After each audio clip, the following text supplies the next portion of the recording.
Each year, Microsoft Research hosts hundreds of influential speakers from around the world, including leading scientists, renowned experts in technology, book authors, and leading academics, and makes videos of these lectures freely available.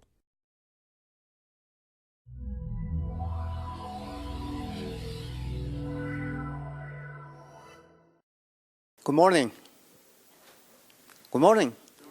Now I realize that you're awake. Welcome to the session Computational Science Research in Latin America. My name is Jaime Puente. I am the Director of Microsoft Research Connections for Latin America and the Caribbean. For me, really is a pleasure to welcome you to this session. We are going to highlight the research that we are conducting in the region. The main goal for this session will be to showcase, to highlight two virtual research institutes that Microsoft Research has established in the Latin American and Caribbean region. And this establishment has been done in partnership with high caliber research and organizations and universities. One is the FAPESP-Microsoft Research ICT Research Institute in partnership with FAPESP, the Sao Paulo Research Foundation. And the other one is LACSIR Federation, which is Latin American and Caribbean Research Federation, also in association with the top-tier research universities in the region, and in partnership as well with the Inter-American Development Bank and the Organization of American States. So we will highlight these two institutes, and in addition, we will be highlighting as well two projects, one for each institute that we are conducting in the region as well. So this is really a packed session. We cannot waste any more time. And without any further ado, I will introduce the first speaker of this session, Professor Carlos Henrique de Brito Cruz, who is the Scientific Director of FAPESP. So please, let's welcome Professor Brito. Thank you. Good morning. So my task here is to show you some points related to the FAPESP-Microsoft Research Institute that we established in the state of São Paulo in Brazil. And I will do that in 4 steps.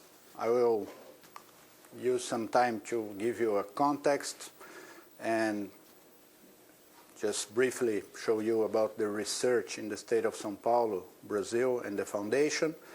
Then I will talk to you about the FAPESP-Microsoft Virtual Research Institute. We call it virtual because there's not a real building for it. It's a congregation of research projects that the PIs and the students meet and they exchange ideas and so on.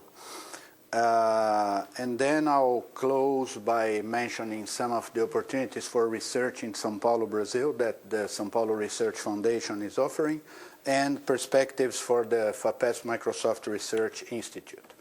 So just to use one slide to give you an idea of the geography, the state of São Paulo, Brazil, is a state in the southeast of Brazil, and it has a strong economic relevance to Brazil because it responds for 34% of Brazil's GDP. It's a state with a population of 40 million people, which means it is more or less the size of Argentina or the size of Spain. And the state of São Paulo responds for more than half of the science that is created in Brazil in terms of number of scientific articles published in international journals. The state of São Paulo values research and higher education to a point that 13% of the state budget is devoted to higher education and to research.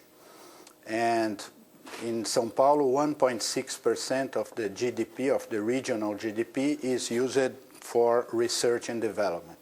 There are 3 research universities, which are state universities. There are 52 technical schools of higher education, would be like community colleges here in the US. 45% of the PhDs formed in Brazil are graduated in the state of São Paulo. That would be a number close to 5,000 PhDs graduated every year. There are 19 research institutes. So that's where we operate. And the São Paulo Research Foundation is a state foundation. It's part of the government of the state of São Paulo, but the foundation has a very large degree of autonomy.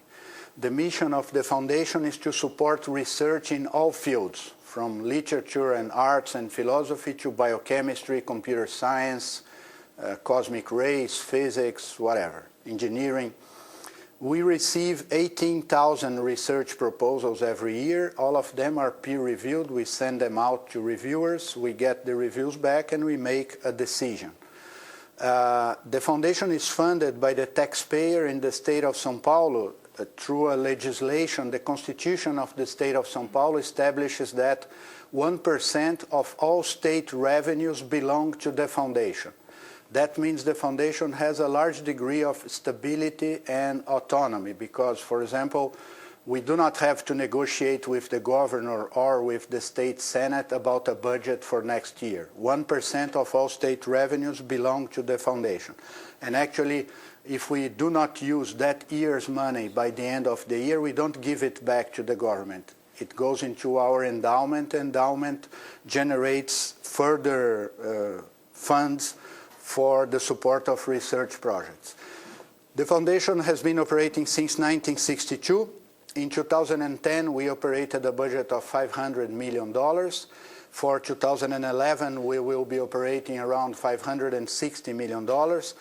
We have about slightly more than 10,000 students under fellowships. 3,000 are PhD students, about 1,300 are postdocs. We fund academic research through Young Investigators Award. Those are awards for 4 years. Research and Innovation Centers, which are awards for 11-year research.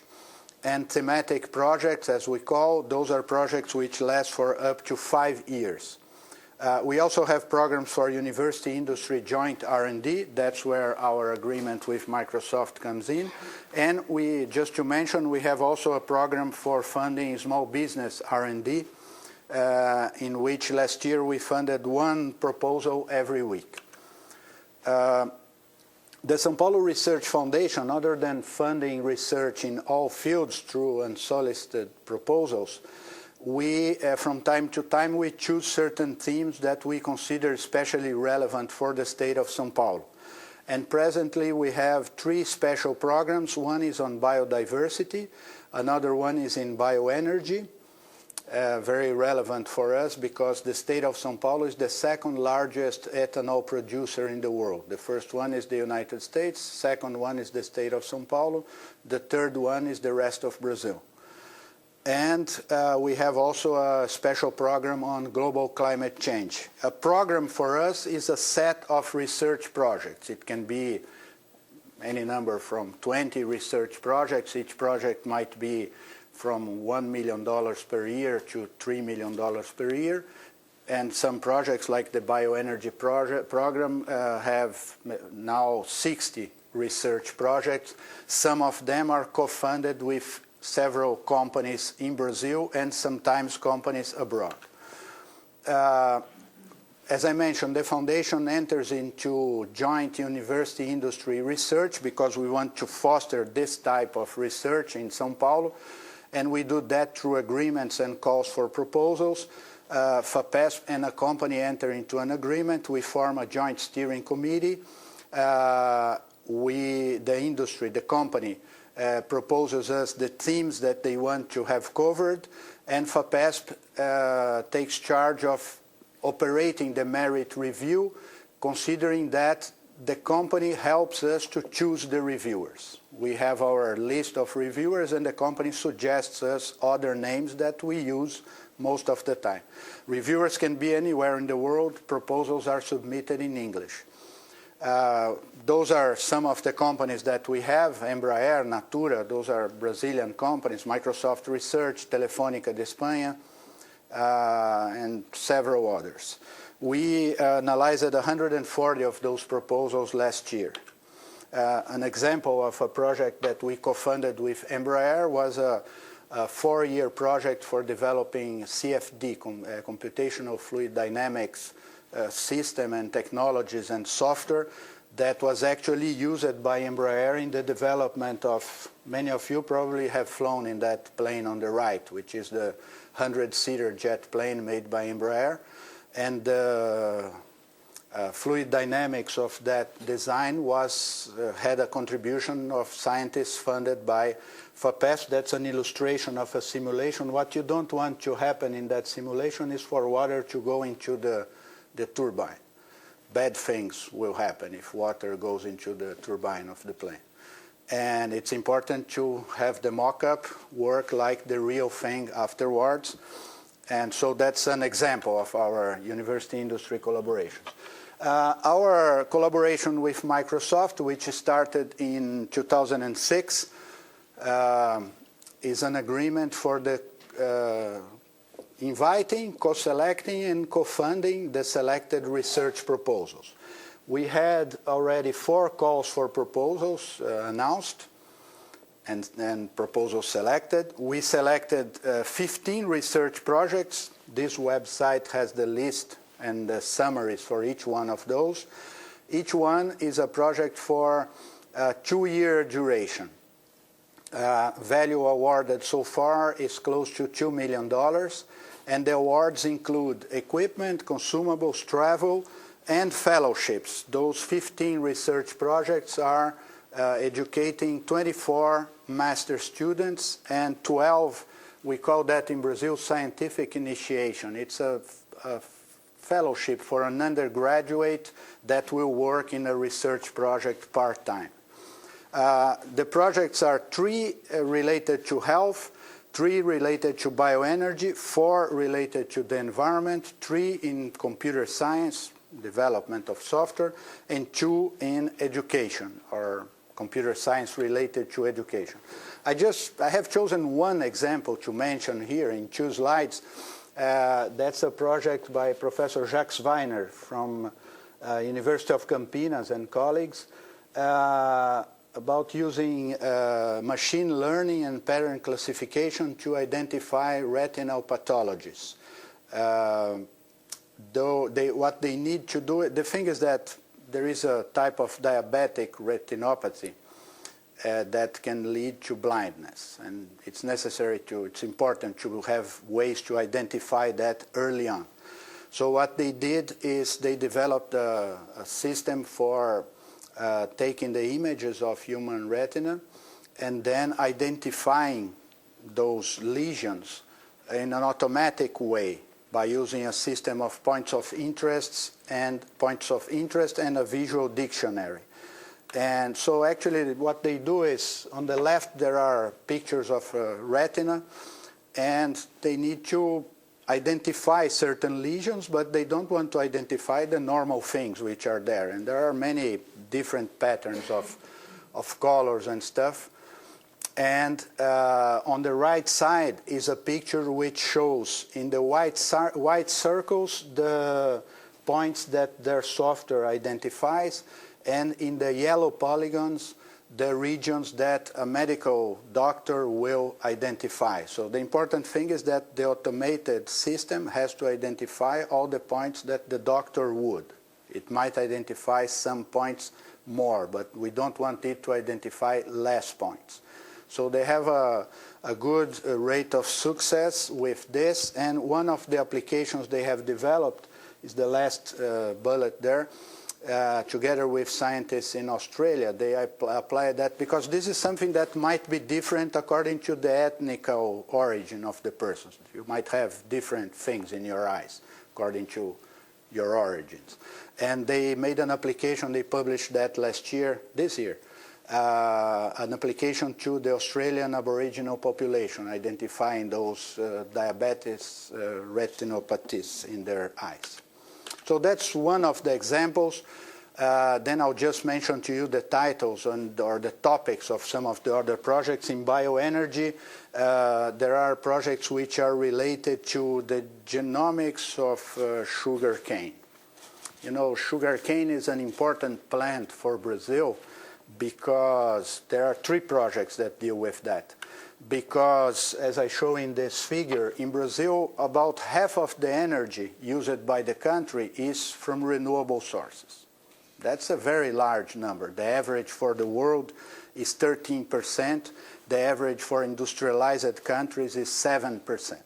So in Brazil, half of the energy comes from renewable sources. And of this half, about 1/3, which would be about 18% of all the energy used in Brazil, comes from sugarcane. So it's a very relevant thing in Brazilian economy.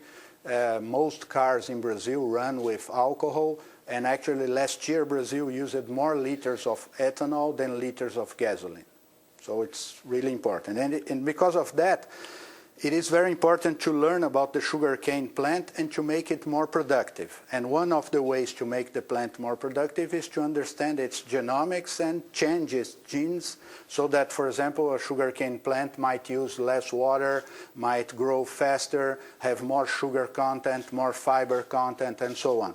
And that's what those scientists are doing in those 3 research projects and some others which are not related to the Microsoft FAPESP Virtual Research Institute.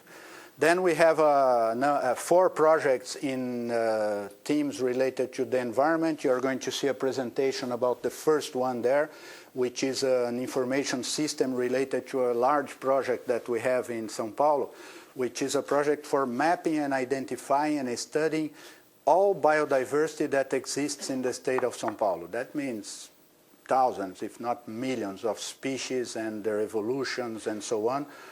And it's a very important program because this program generates knowledge that is used by the government to pass conservation legislation in São Paulo.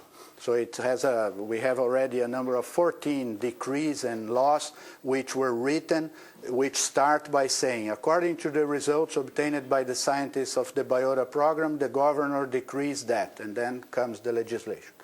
So those are some of the projects in environment. And I'll just, before I finish, I'll mention to you some of the opportunities that we are offering in the state of São Paulo, some of them in connection, all of them in connection to the FAPESP-Microsoft Research Institute, because researchers come to us in the calls for proposals. They might get a proposal approved, and then they are free to apply to FAPESP for other funding, for more persons, more fellowships, more postdocs, and so on. And they actually do that. So one of a set of opportunities that we are offering and we are announcing internationally are postdoctoral opportunities. We have fellowships which can last for 3 years, in some cases for 5 years. It includes a stipend, travel for the awardee and his family to Brazil and from Brazil in the end, support for moving and installation, and plus 15% of that value, of the yearly value, for the postdoc to use in his research, to go to a conference, to invite somebody, whatever. In 2010, we received 1,300 proposals. We selected 780 of those. The success rate is 59%. That's a high success rate. And it's high because we still do not have a very large scientific community in the state of São Paulo. We want to make that community larger so that we can have more, a system which is more competitive in that. But anyway, that might be interesting for many persons here in the US, in Europe, where the success rate is like 12%, 15%, 59%. And the value of the fellowship is more or less the same as it's paid here in the US or in Europe. We have now almost 1,500 of those postdocs being paid by the foundation. And another opportunity is for Young Investigator Awards. That's aimed at a young researcher who probably had 2 years as a postdoc or 3 years and demonstrated a special capability of leading his own research. And then this PI will work in a research institution in São Paulo. He doesn't have to be a Brazilian. He has to come work in São Paulo. The award includes a fellowship for the PI. It includes equipment, consumables, travel, everything he needs to do his research. Awards that we paid last year, they can be like $100,000 per year, they can be like $1 million per year. Depends on the field, what the research is going to be, what he needs to buy to do that research. And we so far awarded 1,000 of those, so we brought 1,000 young scientists to São Paulo. Last year we brought 1.5 per week. It's better to say 3 every 2 weeks, like half a person is a strange number, but anyway. We bring 3 persons every 2 weeks to be young scientists in the state of São Paulo.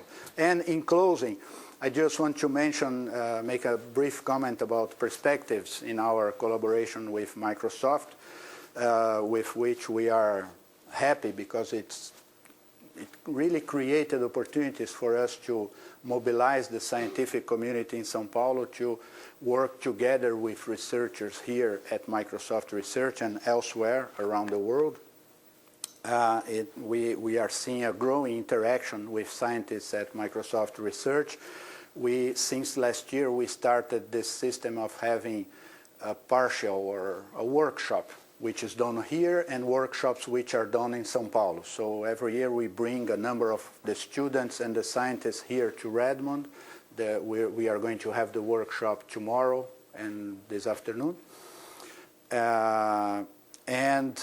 We also have a good number of workshops that Juliana helps us to organize in Brazil, in São Paulo, in several teams which are important and relevant for the objectives of the Institute.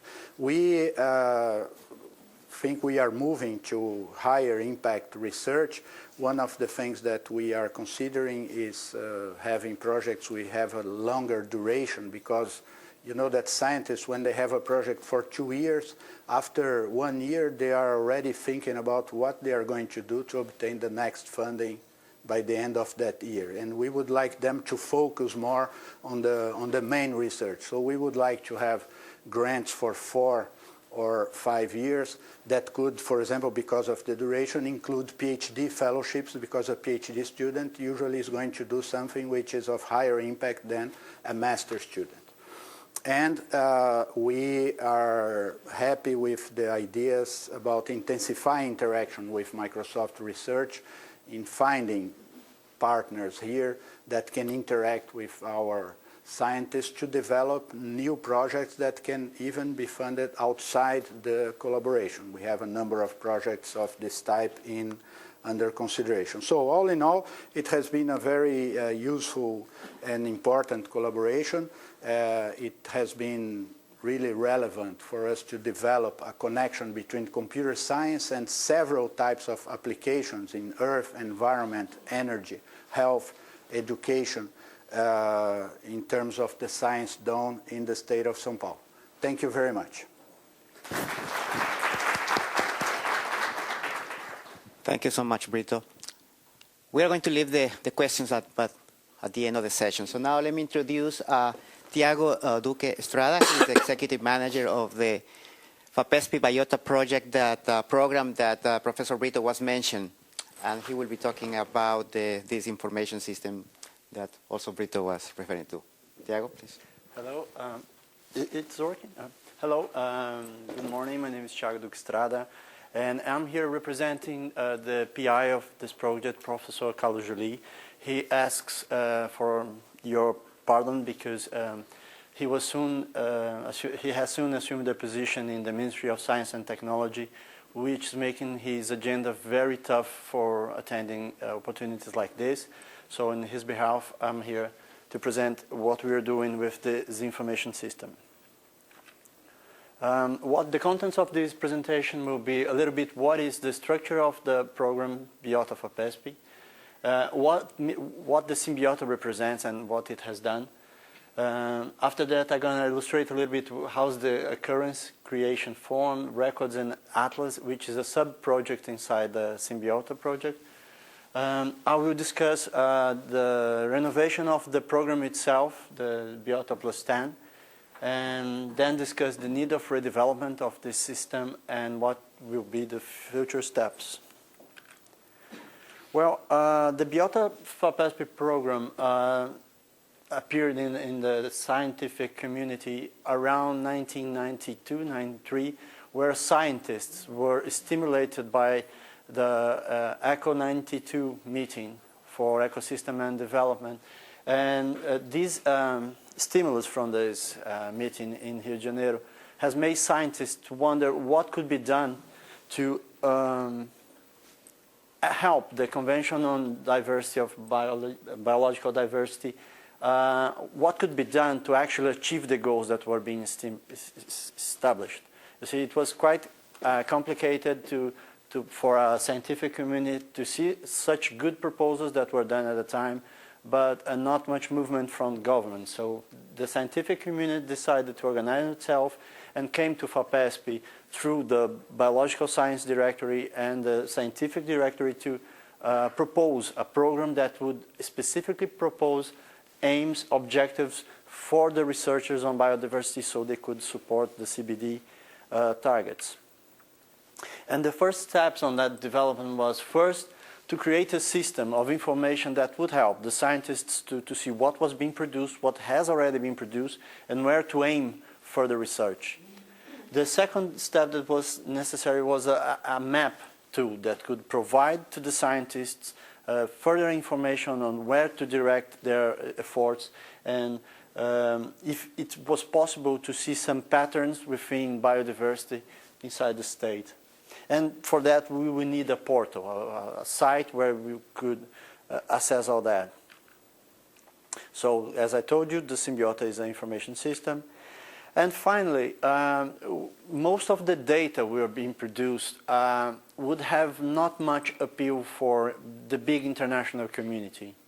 So, just in the beginning of the program, it was decided that a journal, a scientific journal, would be really necessary to put all these articles produced available to the whole community. I'm not talking about only scientists, but for governments and for students. And after some time, finally, that has appeared a sub-program inside Biota FAPESP, which is the bioprospective, because it was clear that it would be necessary to do some investments related to economy and bioprospection. It is a very important argument for conservation issues. So if I want to preserve forests, it's because I can have some patents and some chemical components that could be found inside nature. So I have to make some effort to protect nature, and I have to have some economy being bring out of this conservation. So the idea on bioprospective was related to that. I will be discussing with more detail both SinBiota and Atlas systems here. Well, if you go to the web page of SinBiota, that's what you're going to find. At the moment, we have achieved around 100,000 registers, which for any databases that we've been discussing here in Redmond are actually not big at all, just a tiny one. I have registered for around 12,000 species inside the system, so quite a good amount. I have registered for 85 projects. So in the past 10 years, 85 projects has been granted and have registers inside the system. I have a total of 280 users. It's not that means that that's all the number of students that were involved in the projects, only the people that were actually commissioned with the role of getting data inside the system. Well, do you have an idea on comparison? GBIF is the Global Biodiversity Information Facility, and there's a 293 million registers inside the system, and it comes from around 340 data providers. Brazilian registers inside GBIF achieve 1,476,000 and a total of 86,193 species. The data we have inside SinBiota could be divided in these three essential elements. One is there's data related to the project. So when I see a register there, I will find all the information that it is related to who's the coordinator, which institution, which project was it, what project it represents. The second bunch is about the sample, so where's the location, what kind of environment was that, which are the characteristics of that environment, the methods that were used to that sample to be registered, and finally some data related to the species itself, what was the hierarchy of that.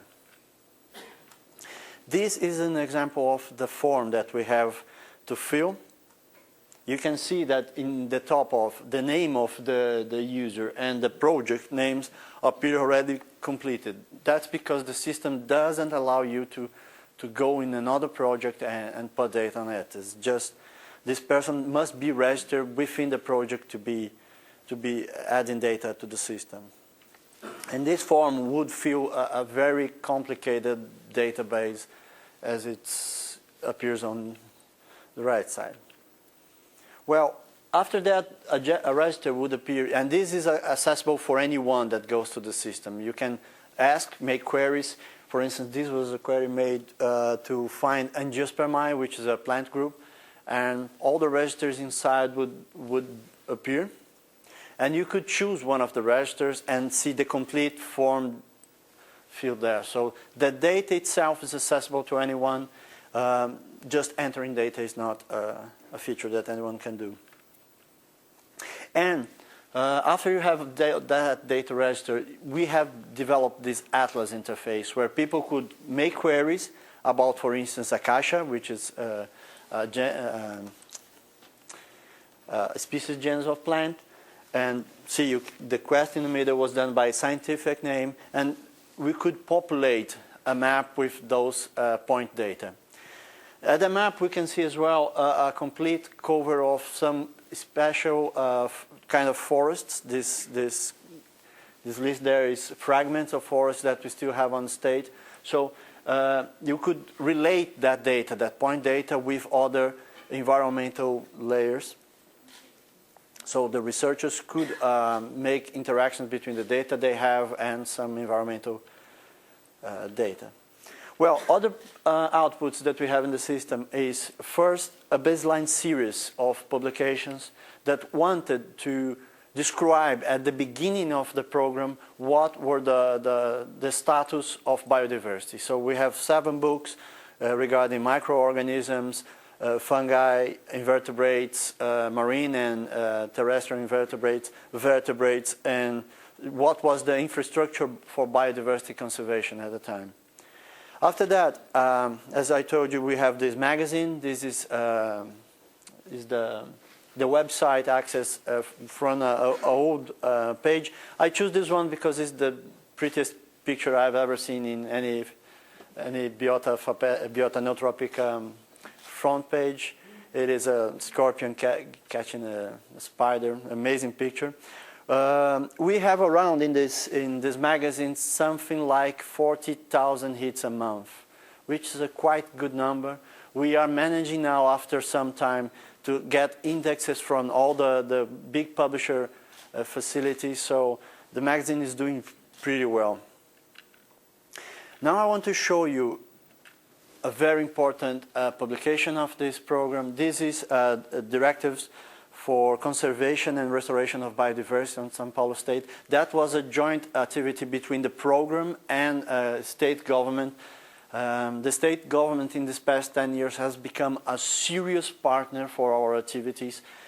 We have been able to provide the state with a lot of information, a lot of data, and this partnership is growing every day.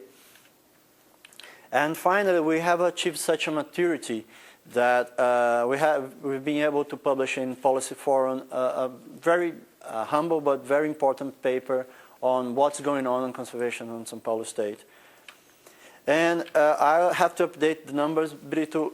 We have achieved a little bit more than 14 pieces of legislation on using biota, and as Brito commented, 14 of them specifically code some products of a biota program, but we have now, with all the decrees establishing protected areas inside São Paulo State, we have achieved a larger number of decrees that are actually using and nominating Biota as data and information providers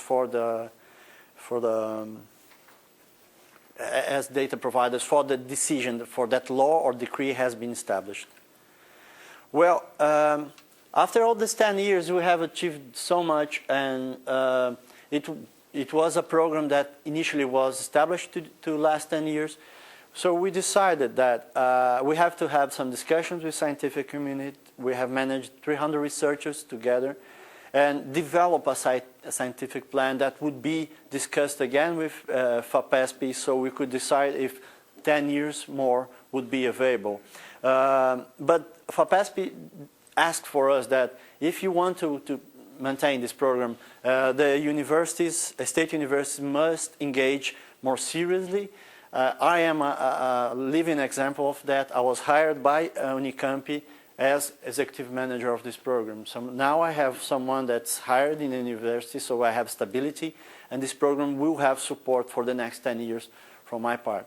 One other example that UNICAMP has provided to the program is the SinBiota that's now under redevelopment will be transferred has been transferred to a system that is inside UNICAMP, that's a high processing center inside the Brazilian community of high processing of data. So we should review some of the process and mechanisms inside the program. Some of stuff was working, some of it was not. We should expand our objectives. We should aim a larger picture, and we would have to have some improvement on the available structure. Well, with that, we have achieved a point where the system we had that has already 8 to 9 years was showing some little problems. One of them, the form that I show you, has any whatsoever mechanism to make it easier for the person who's filling to put a register there. So, for example, if a person would make one register, the next one he would have to start from scratch, fill all the data that was necessary again. Stuff like that make most of the users very disappointed with the system. So one thing we needed was to migrate the system, as was decided. We would have to develop a new prototype with new tools, with new interesting features that would support the research, and essentially we will need to have a reference document about this development. That was a very important thing, and this was a project approved between the Microsoft research and FAPESP, and it started December 2009. It will be ended November this year. And some of the features that we are envisaging for SinBiota 2.0 is, one of them is to make explicit data policies and metadata standards. If you look to the form that we have now, for people that's familiarized with biodiversity information, you see Dublin Core there, you see TDWG there, but we actually don't mention at any time inside our portal that. One of the decisions is we're going to make that explicit. So when we start communicating with other initiatives, everybody will exactly know what we are dealing with. We have to have international integration with initiatives. We want to start representing significantly with GBIF and OBIS. For that, we will have to assume a mandate within state government. Is not official, but we have to have that mandate. We want to discuss with other initiatives such as Atlas of Living Australia or Encyclopedia of Life. Those are partners that we are really willing to achieve. Scalability, security, and large database. That's a very tricky question, because when I show you the amount of data, you say, well, 100,000 registers is basically nothing, right? Yeah, it's a tiny database, but as we are looking, we are speeding up the quantity of projects that will join us. In this past 2 years, we're probably going to achieve the same number that I show you how many projects were registered inside the SinBiota so far. And one other thing that we will have to discuss how to do is state government has produced a lot of data. They don't have projects with us. But as the state has used us as the representative for data on biodiversity, it's very likely that they will not develop a database like this. So we have been discussing for some time, is it the moment that we simply should get the data and put inside the system, making agreements with government and allowing them not to have a basis like this. So with the mandate to be the data holder inside São Paulo State, we could simply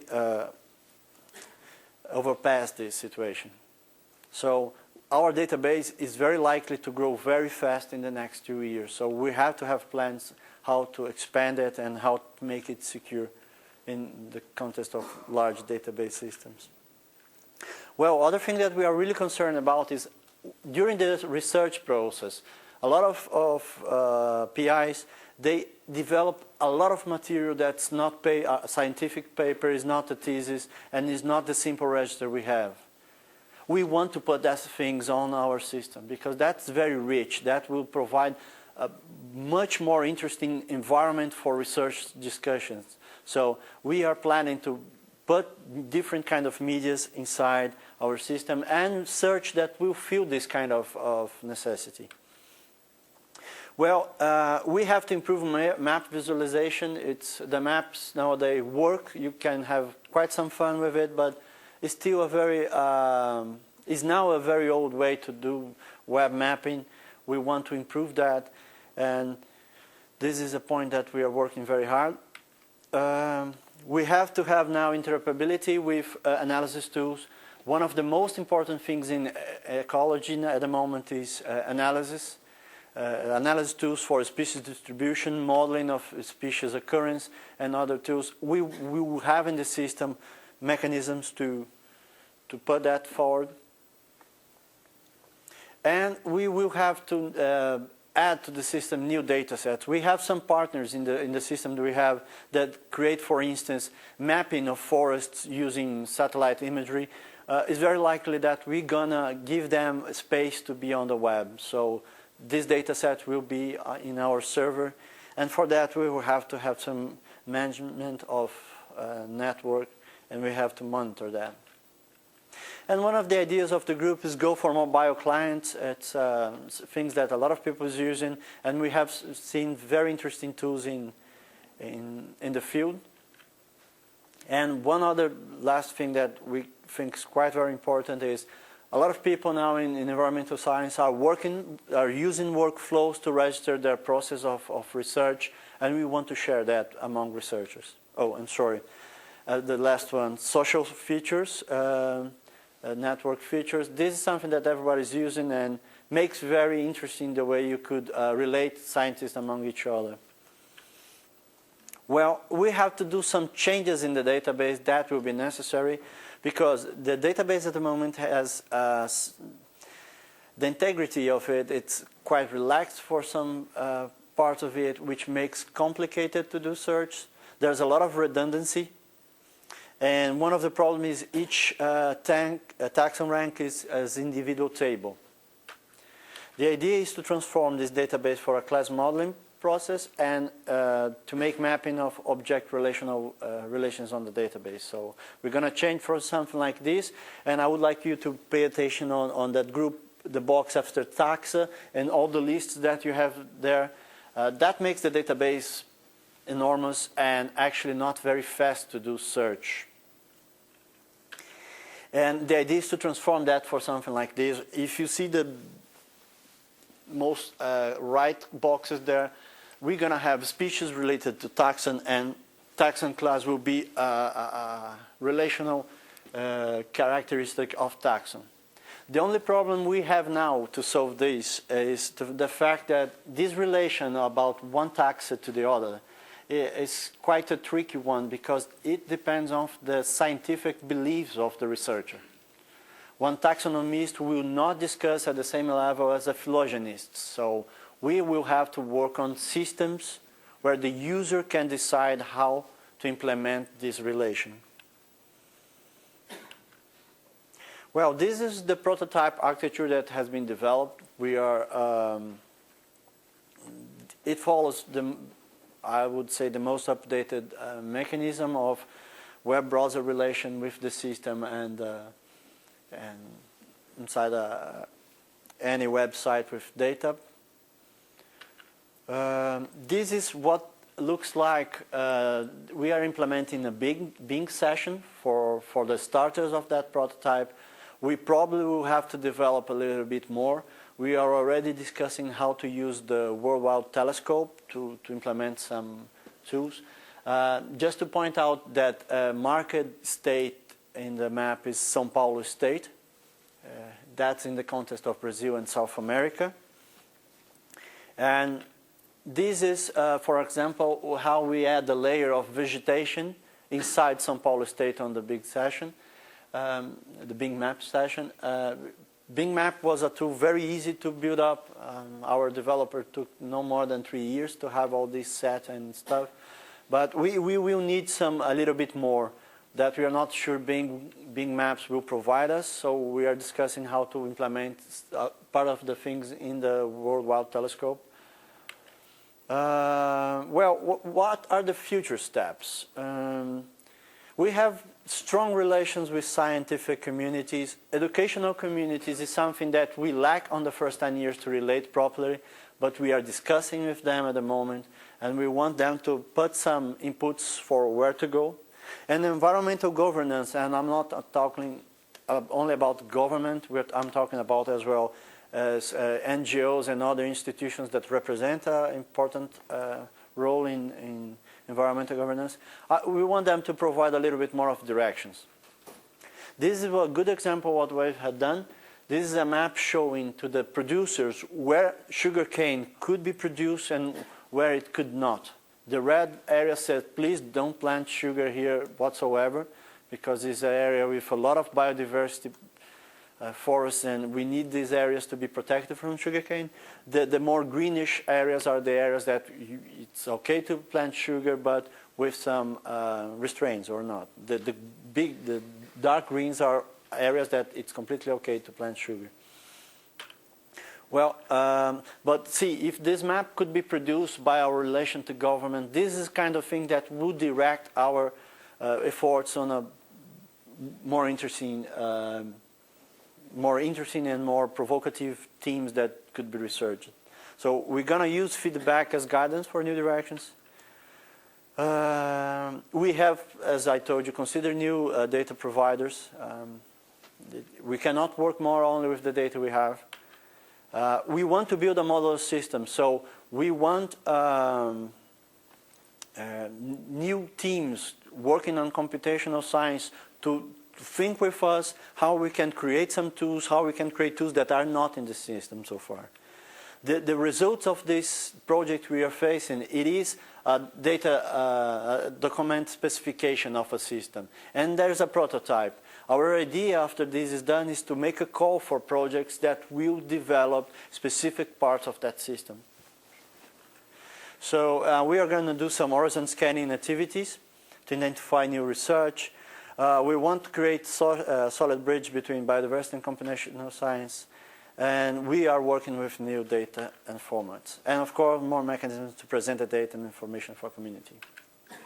These are the team that is working. Thank you ever so much for your attention, and that's it. Thank you very much, Thiago. Now we are switching gears, and we are going to proceed with the overview of the other institute that we have established in the region. So let me introduce Professor Domingo Mery. He's an associate assistant professor at Catholic University of Chile, and he's also a former chair of the Department of Computer Science at that university. So Professor Mery will be presenting on behalf of LACSIR. So let's welcome Professor Mery, please. So, do you hear me? Yes? It's okay? Okay, thank you very much for the introduction. I would like to talk today about LACSIR, Virtual Institute. And the agenda today has 5 steps. What is LACSIR, the first step, then research projects that we have done in LACSIR, graduate students' mobility, research observatory, that is a data collection initiative on LACSIR, and of course the next stage actions. Let me start with what is LACSIR. That is the Latin American and Caribbean Collaborate ICT Research Federation. Okay, we can understand that like a federated LAC universities from Latin America and Caribbean, and of course we need partnerships and sponsorships in order to support the federated universities. And these are, for example, the universities that are federated. Chile is the hub, and we have a lot of spokes around this hub. I will explain that later. The partnerships are different agencies in different countries. I will explain that later. And sponsorship, we have Microsoft Research, IDB, and the OAS. Okay, LACSIR started on May 2007, that is 4 years ago, and the main goal of LACSIR is to simulate Latin American Caribbean collaborative research in ICT as enabler of economic and social development. The most important word in my talk is collaboration. Okay, this is the main goal of this presentation. LACSIR was created and supported by Microsoft Research 4 years ago with $3 million over 7 years. That is from 2007 until 2014. And was implemented with the Catholic University of Chile and the University of Chile. There are 2 universities in the hub in Chile, and other universities around the region from Uruguay, Colombia, Caribbean, Mexico, Costa Rica, Ecuador, and Argentina. Sponsorship by IDB with $550,000 and OAS, and partnerships with CONACYT in Mexico with $500,000, NSF, FAPESP, and so on from different countries. These are the federated universities. Chile is the hub with the 2 universities, the Catholic University and the University of Chile, and we have several other universities in, for example, in Ecuador, Costa Rica, Trinidad and Tobago, Uruguay, Argentina, Mexico, and Colombia. Let me show you the main activities of LACSIR. Okay, we give grants and support for ICT research projects within the region, and with seed grant from Microsoft Research and IDB. And we support mobility of graduate students, that is short stays in the region, internships, and so on. And we have a research observatory that is a data collection initiative in order to show different publications, projects, researchers, if you want to search what we are doing in the region. More main activities, of course, collaboration among researchers and educators, live meeting. You can give a talk in Santiago de Chile, for example, and using video conference, you can see this conference, this talk in Mexico, for example. We have software servers platform from Microsoft and research accelerators from Microsoft Research, workshops and summer e-learning schools, repository of theses and papers, and so on. We have fellowships and support for new faculty in Latin America and Caribbean universities. Why collaboration? This is very important because if we see the number of publications in the last 10 years, ISI publications in computer science and computer engineering, we can see, for example, here about 30,000 publications in USA. And if we see the papers in our region, that is this one, in the whole region we have about 12,000 papers. Okay, that is less than Spain, less than Canada, and so on. And if we see the collaboration in the region, for example, here we have the papers of Brazil, about 2,000, and we have only 175 papers that were done with co-authors of the Latin America region. Okay, if we increase this ratio, we think that we could increase the critical mass of the region. Okay, that is because that is the reason why the collaboration is very important in LACSIR. Let me show you the numbers in the last 4 years in LACSIR. We have 500 researchers from 50 institutions in 19 countries in the network. We have 180 reviewers, world-class expert researchers that have evaluated research proposals, 22 regional collaborative research projects in LACSIR, and we have about 80 international papers. We formed 62 research teams and 28 graduate students that made this research state connecting 13 countries. Okay, let me show you very fast some research projects. The research projects are high-quality research and ICT applications projects. With collaboration, the projects must have at least one spoke. This is one of these federated universities, and one participant from a different country. And of course, if you have matching funds, it's better. The research areas are the following ones: energy, environment, microeconomies, e-government, healthcare, and education. And we think these are the most important areas in our region. Let me show you very fast this table. These are the projects in the last 4 years, different number of projects and different countries, different areas, and so on. And I want to show you a couple of examples. For example, in e-government, that is collaboration in disaster relief efforts. For example, if you have a disaster in a city, you have many actors, firefighters, civil engineering, and so on, and they can collect information in the region, okay, with a PDA, and it is better if they can share the information in order to improve the information of the area, okay? That is the idea of this project. The second one is the quality evaluation of food products. I worked in this project, and I want to show you an example that is in a Mexican tortilleria, okay? And if you have a tortilla, you can make an image. You can take an image of this tortilla, and you can send the image to a server in order to make the image processing, and the server can send back the information of the quality, okay? Tortilla is okay.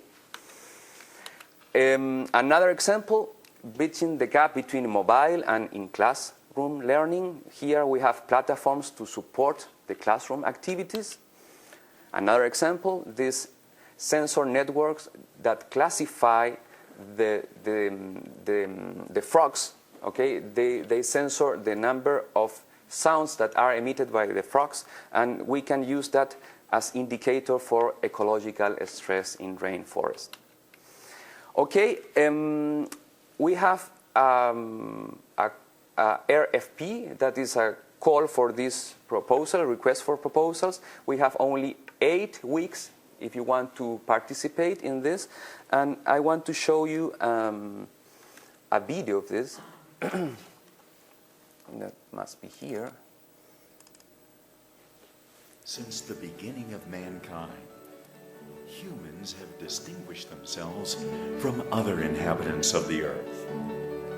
Born with an outstanding curiosity and imagination, they've lived with the ambition of understanding their surroundings.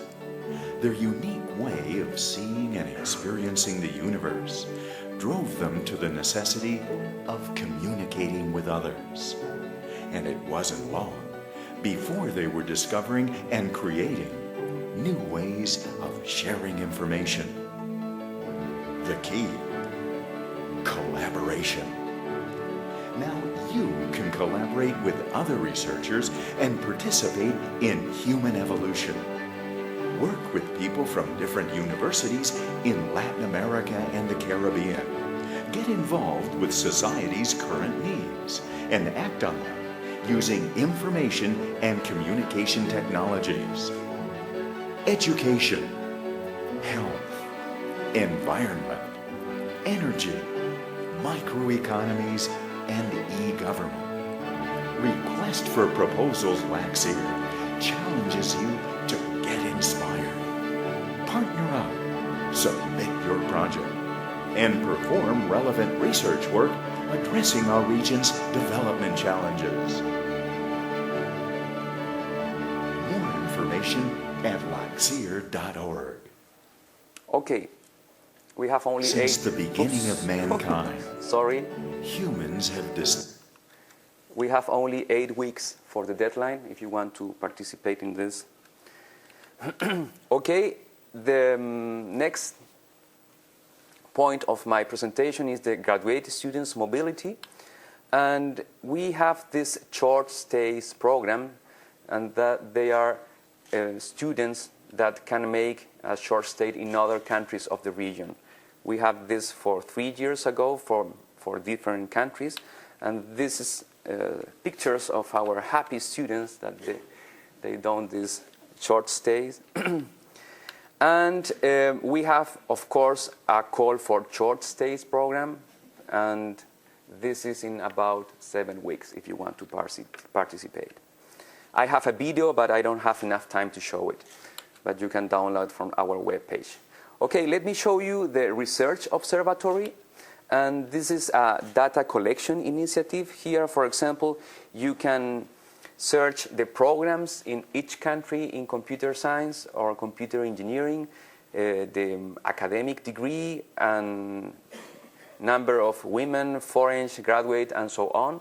You can go to this link, and you can have this, for example, these beautiful graphs that can be used to see how is each country in our region.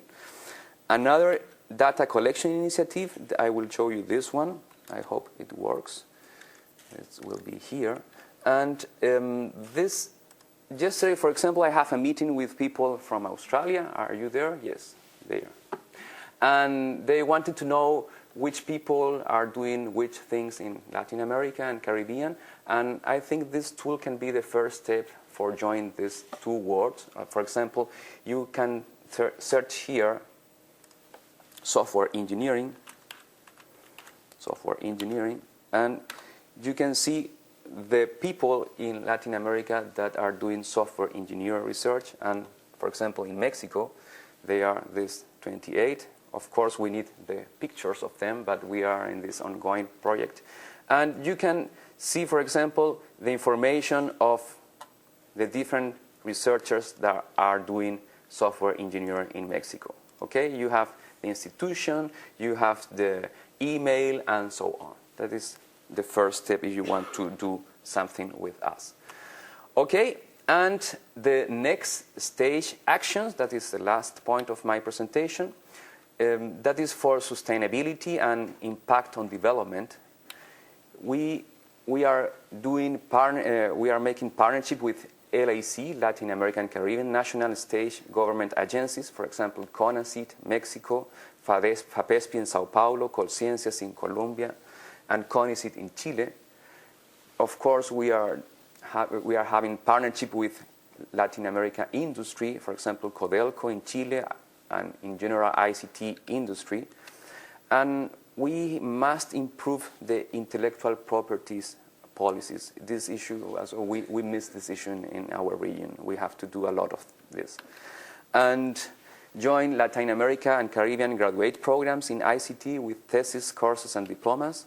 And we are working in collaboration with the European Union with this framework program 7. Okay, that was my presentation. I would like to thank Ignacio Casas, the Executive Director of LACSIR. He is now in India attending a conference of IEEE, and he could not stay at the same time in Redmond in India. Maybe the next time. And Claudia Leiva, the General Manager. Thank you very much.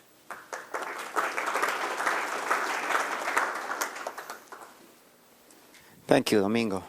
Excellent overview. Now, we are also going to showcase one of the projects of LACSIR. So I would like to invite Professor Christian Bonacic, who is an associate professor at the Faculty of Agriculture and Forestry Science at Catholic University of Chile. So let's welcome Professor Bonacic.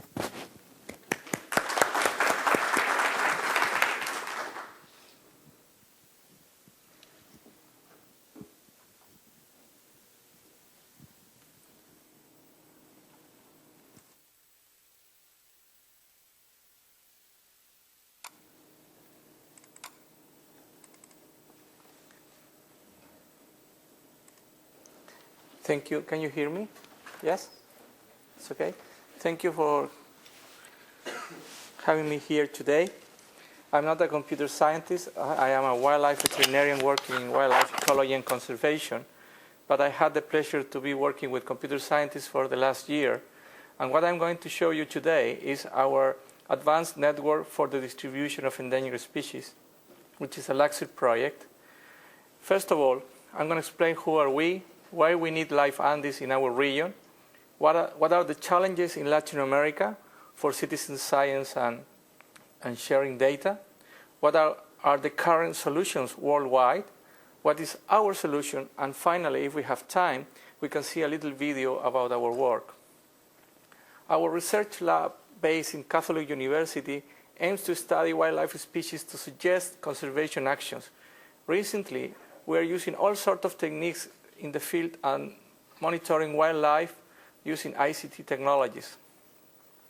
One of the key questions about wildlife conservation is to classify them according to their risk of extinction. The IUCN, which is an international organization, requires to establish how biodiversity is changing and when a species is becoming under the risk of extinction. All countries should have their red list classification, the US, Brazil, Chile. The extinction risk is a threat that is affecting biodiversity worldwide.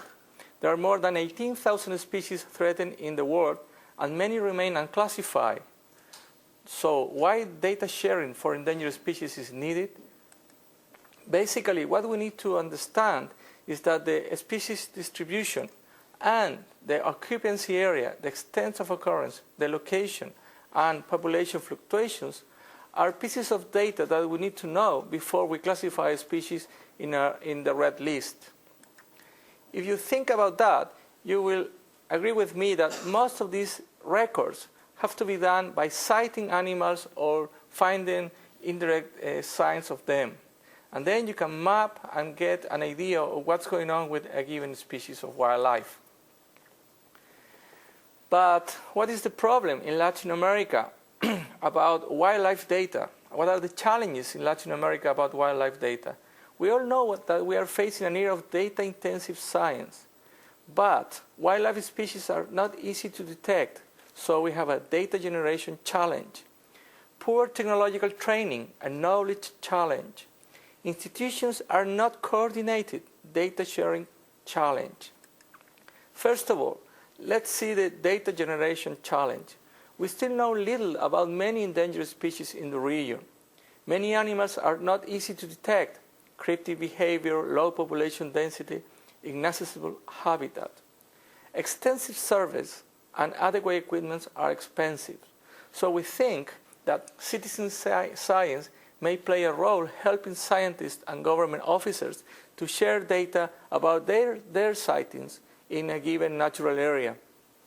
So outdoor visitors to natural areas could be an asset for conservation, and we can add citizens to the idea that biodiversity conservation is a duty of the whole society and not just government officers, park rangers, or scientists. The knowledge challenge in Latin America relates with the government officers many times lack of technology and skill to upload data, or they don't have enough training in complicated GIS systems or complicated databases. Also, in Latin America, and particularly in countries like Chile, we have many government agencies that are not sharing data about wildlife between them. Sharing protocols are absent, cloud computing is almost none or just starting, and many useful studies end up stored in papers or journals or emails without being utilized. Citizen science records of wildlife are not considered at all. There are some very interesting wildlife digital worldwide databases. As a colleague mentioned before, there are some of them, but mainly based in collections from museums, universities, and driven and focused to scientists.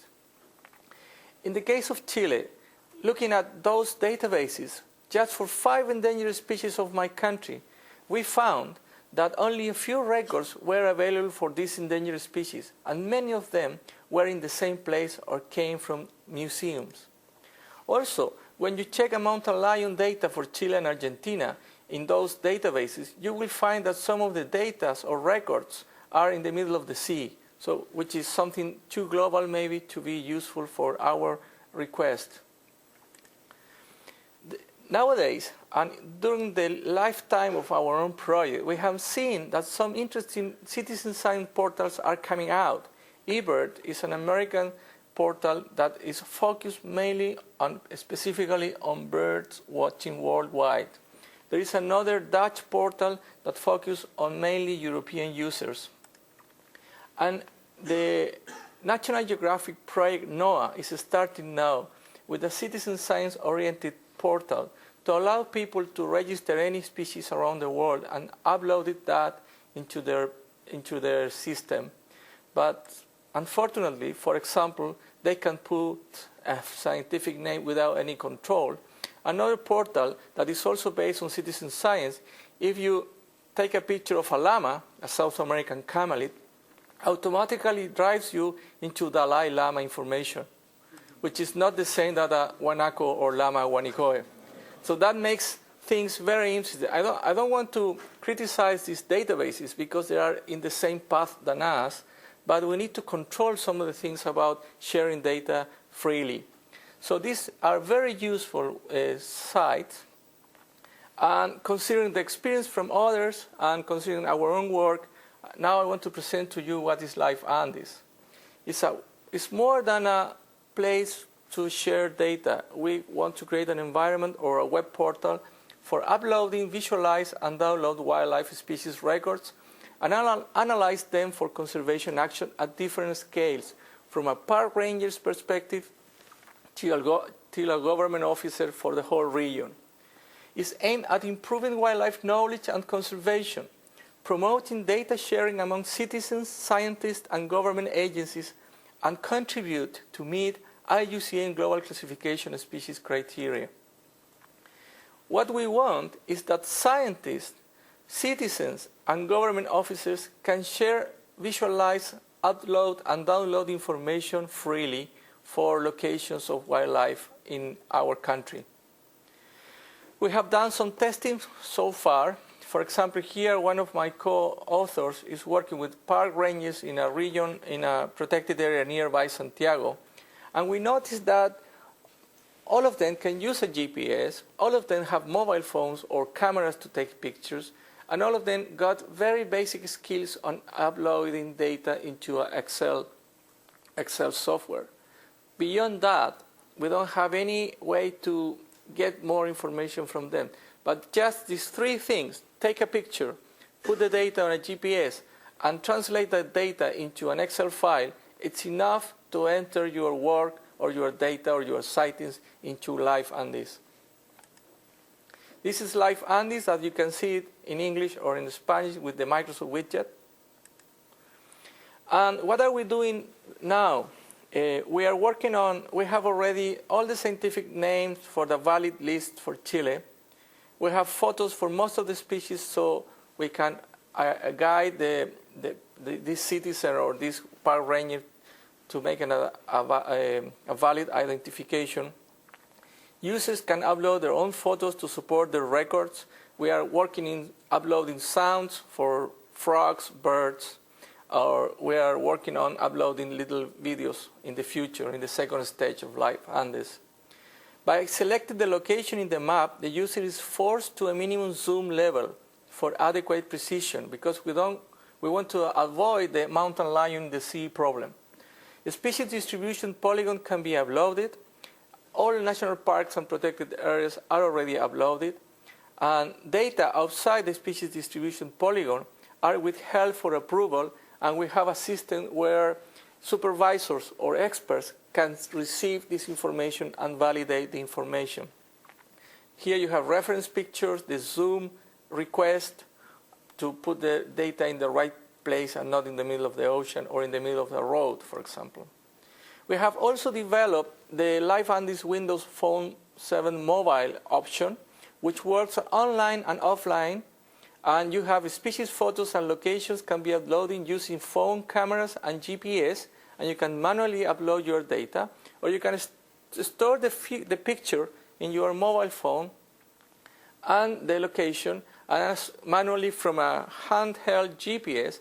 And as soon as you get back into an area with 3G connection, the mobile phone will connect with our server and upload the data. Also, nearby sightings can be explored using GPS location for the species that you can see around your area, or the same species that you have seen in the place. What are the future developments for life Andes if we continue in a second stage? We are already discussing this with the Ministry of the Environment in Chile to be part of the classification system, the legal red list classification system. We have done some contacts in the last Latin American conference in Cartagena de Indias with people in Colombia, potential partners in Ecuador, and the dream is to have the Andes region connected, Colombia, Ecuador, Peru, Bolivia, Argentina, and Chile in this platform to use live meeting, to share data, to create a community to conserve wildlife.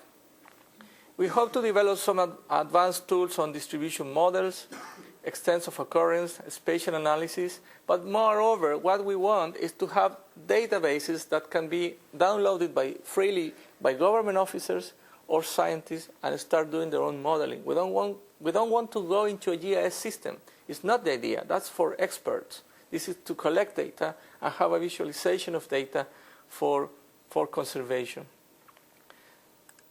Well, I think this is all about my talk. Observe, share, and conserve are the ideas behind Life Andes. And let's see if we can see a video now.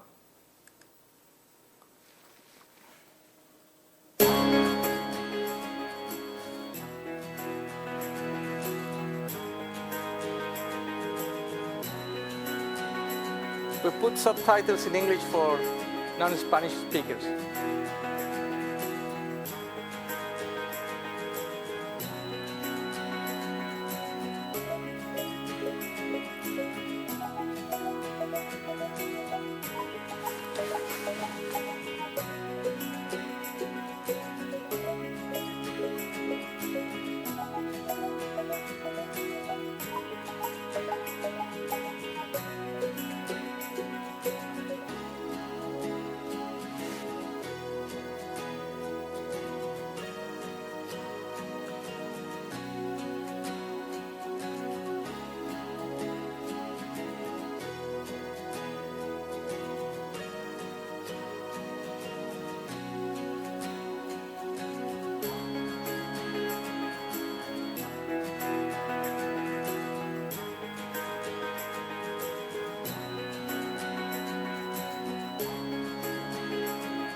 Well, just to finish, I have to thank my co-authors of this project and basically our undergrad students. This work is being done by undergrad students of my School of Agriculture and Forestry and the School of Biology, and all the software development have been done by undergrad students of the Department of Engineering in Catholic University during the last 3 months or 4 months of work. So this project is just 9 months old. Thank you for LACSIR, particularly to Jaime Puente, who has been on top of us every month asking for results and encouraging us to move forward. And I hope you like the talk, guys.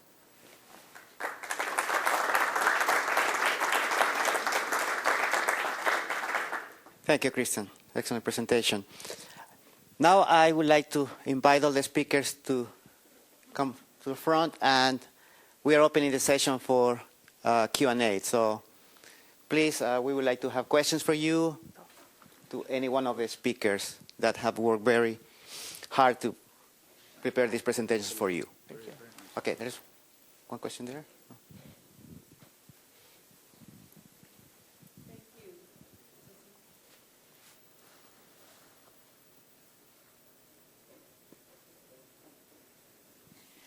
Thank you. These were excellent presentations. I do work in another part of the world, in Papua New Guinea, the Melanesia part.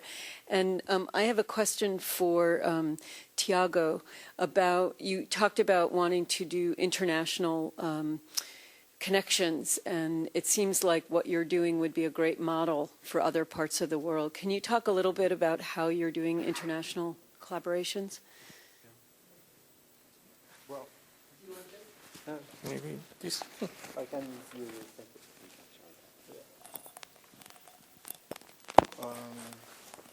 it. Well, thank you for your question.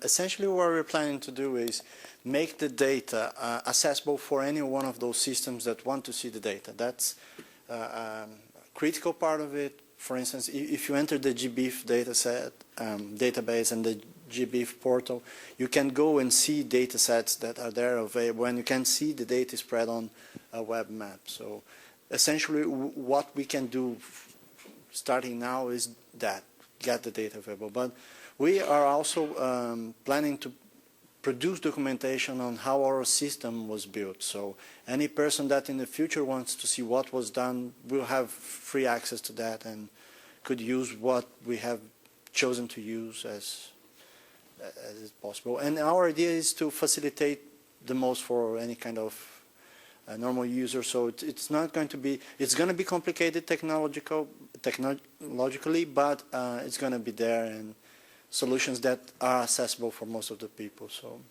the idea is that. Okay, another question? Okay. Hi, Christian. Yeah.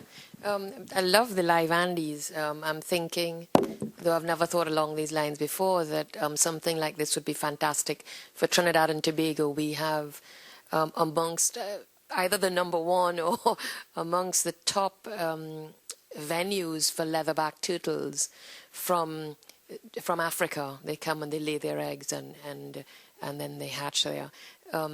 So is the Live Andes application available for further development from other developers?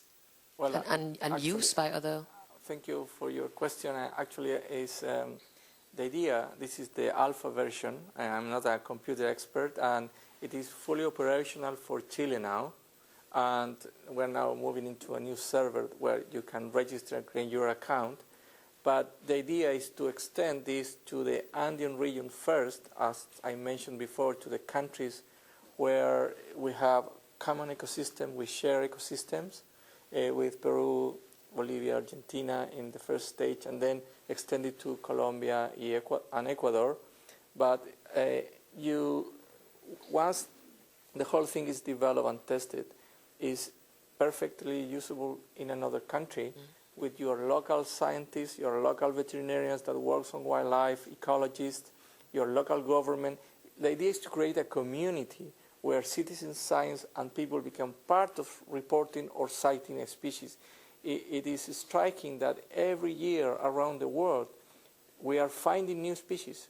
We are still finding new distributional ranges or we have seen in many places that wildlife is coming back, and most of the time it's a tourist or it's a well-educated tourist that is an expert on birds or amphibian that goes on holidays and can find a new species even by chance. Most of the new sightings, spectacular sightings of new species, sometimes end up in a newspaper, or a conflict with a mountain lion end up in a newspaper. All those pieces of data together makes a pattern, makes a trend, makes a problem that you can describe. Every data alone, every time that a park ranger in your country goes around the park and collects in a little notepad information, they have no way to share that data. Exactly. And that's the problem that we want to solve. So the answer is in brief. time. Yes. Thank you.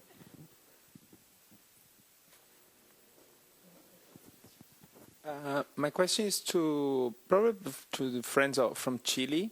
One thing is quite important regarding all that has been said regards mobility, students' mobility. This is one thing I suppose it's a concrete thing to do to help creating the collaboration, because for students it's much easier to do the work and to work with different people, etc. And something we face in Brazil nowadays is a problem, not a problem, a difficulty is how to evaluate the students, because of course, when we have applications from Brazilian universities, it's quite easy because we know how the students behave, what the kind of universities they come, etc. But when we start discussing these things regarding other universities, for us, it's more difficult. I would like to know how do you do this from your experience once you are talking about some different countries in South America or something like this.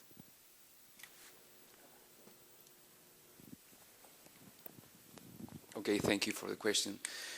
This program has 3 years. Okay, there are about 28 students that made this short stays program, and they have to write a report, and the report was reviewed by the technical committee of their LACSIO. Okay, and they have to send the thesis. Okay, they write a thesis, and the thesis is sent to the LACSIO.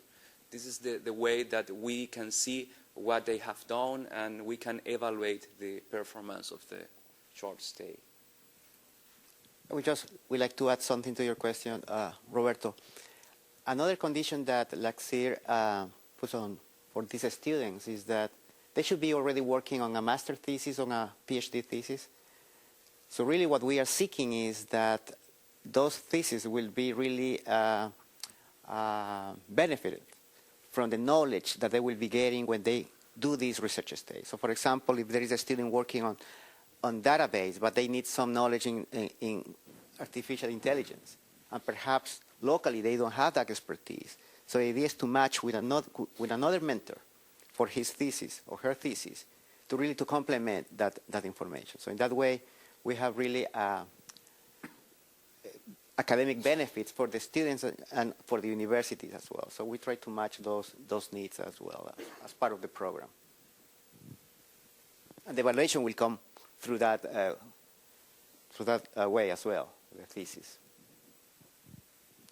Any other question?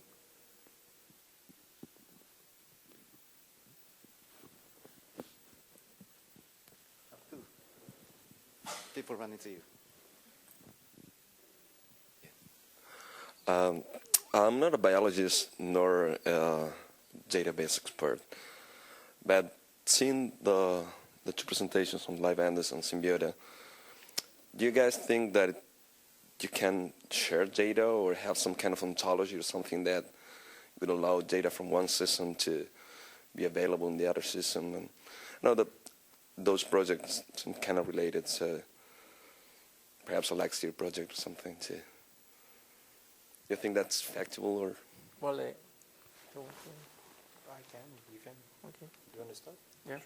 Well, from my point of view, from the biology point of view, the main effort that you have to do in terms of building LifeAndes is to have the right biological information to sustain the database behind the application. So you can really check for the right information because you can upload garbage into the system. And the idea of Life Andes, as I understand SinBiota, I have seen like 3 times SinBiota, the massive work for so many years that they have done, are somehow maybe complementary but at different levels. Our Life Andes effort aims for simple pieces of information that allows you to classify or understand the status of wildlife in a given region, and also to contribute to citizen science for reporting illegal hunting or illegal traffic. And the SinBiota, as I see SinBiota, is more complex with other aims and with a massive amount of support. It's like the Chilean soccer team and the Brazilian soccer team are much bigger and much better than us. But soccer team. Yeah. It's not doing that fine. But we are in the final. Yeah. Yeah, we're in the final. Yeah. Well, I will just add some information as well.